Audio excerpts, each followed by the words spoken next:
जालिमों ने गरीब के सर से छत तक छीन ली।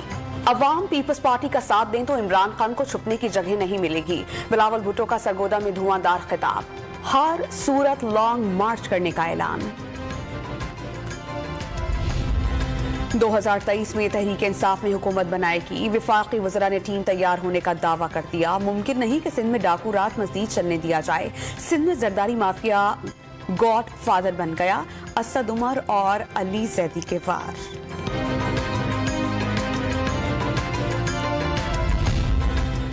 स्टेट बैंक के बिल पर हुकूमत ने कोई मुशावरत नहीं की। किसी भी बिल से मुतालिक अरकान को पहले बताया जाता है। रात के अंधेरे में ऐवानों का एजेंडा क्यों जारी होता है? मौलाना फजल रहमान का सवाल।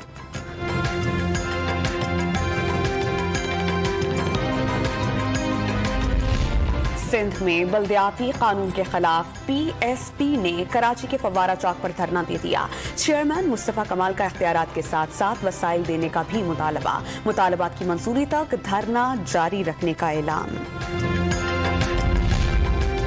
पीएसएल सीजन 7 में लाहौर कलंदर्स के खिलाफ लाहौर किंग्स की बैटिंग जारी। दिन में खेले गए मैच में इस्लामाबाद यूनाइटेड ने पेशावर ज़ल्मी को 9 विकेटों से मात दे दी।